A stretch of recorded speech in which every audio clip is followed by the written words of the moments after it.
What's up, trickers? We started off the week with a little air track session. Misha commented on my last video asking to work on some fei long twists, so I tried it out of touchdown raise punch, which was a little weird. The next step was to swing it, but I haven't done Cork shuriken twist before, so I tried that first and it felt pretty good. This felt like a good warm-up for triple cork, so I sent it and got super close. Then I stomped my first triple cork from just a step back on air track. Because Cork shuriken twist felt so nice, I wanted to hit dub full shuriken twist. And you can see I get a little kick in it, but definitely need some more practice. These quad fulls were just slipping away from me, and I figured out that I just needed some Katy Perry to hype me up. Something interesting I've changed in my routine this week is that I have stopped having coffee in the morning and replaced it with green tea. I used to have the most sugary mochas because I'm a baby and don't like the actual taste of coffee, so I'll put like 2 spoons of drinking chocolate or like a whole spoon of Nutella in it. But switching to just tea has actually made me feel quite a bit better, especially in these training sessions. I feel like I was able to pump out these triple corks on floor just because I had a little bit more pep in my step. I was about to land my first triple cork from a hook kick here, and it's pretty funny because there was 2 girls there watching and they didn't know when to start clapping after I'd landed it. It was only after I nodded my head to like let them know that it was what I was trying to do that they started clapping, and I think that just goes to show how complex tricking is, that people that have done gymnastics before will see what we're doing and just not get it. The triple cork was feeling good, so I wanted to get it from cheat 9 but just didn't have quite enough power.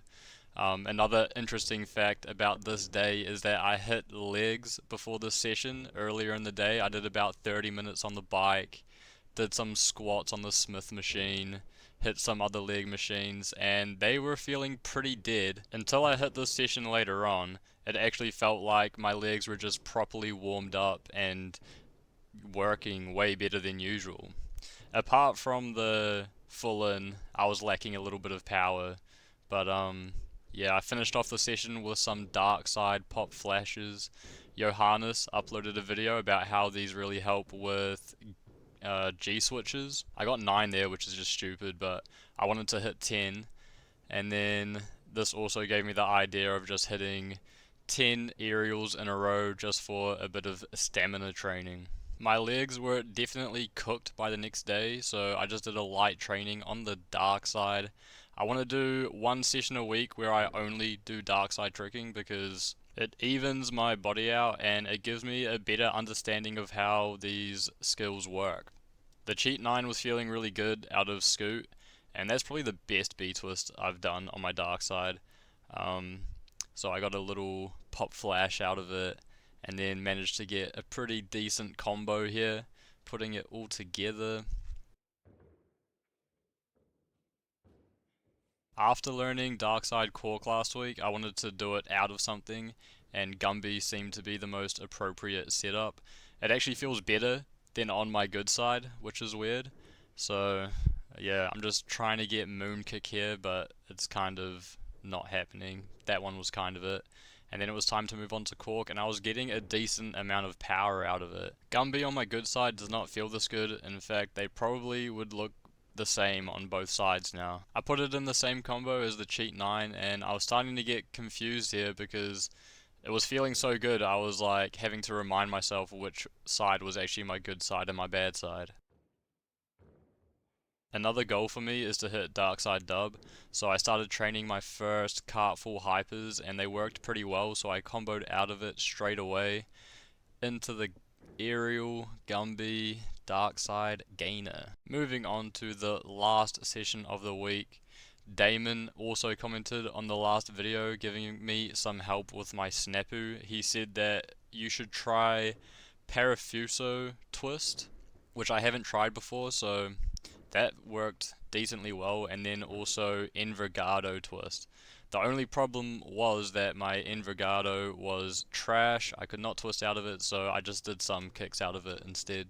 Thank you for your tips though, and if you guys want to see me do any tricks or combos, be sure to leave a comment and I will put it in next week's video. I worked my way up towards Fei Long and thought this was a good time to work more on the Fei Long twist, so I wanted to see how the cartwheel was feeling. I think I figured out that if I push off my hands, then my back doesn't feel weird in my cartwheel, so did that a bunch and then actually had to move back to cart off to actually get the variation on floor. I'm not really fully making it around in the twist, but I like to focus more on defined kicks in these variations rather than fully rotating them because I think it just looks better.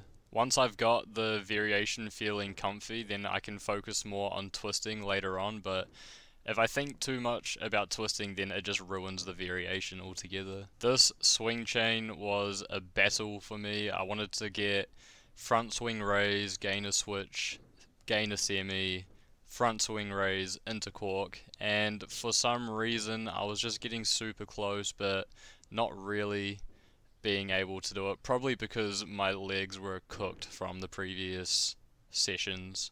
I was annoyed that the cork didn't work in this attempt because somehow it worked in this one, but the last raise was like nowhere near as good. We finished off the week with some air flare attempts. I'm gonna get it soon, and I'm gonna make an air flare progression video, and it's gonna be sick. They're gonna be clean, but yeah, not yet. But thank you guys for watching. Please like, subscribe, and I'll see you again next week.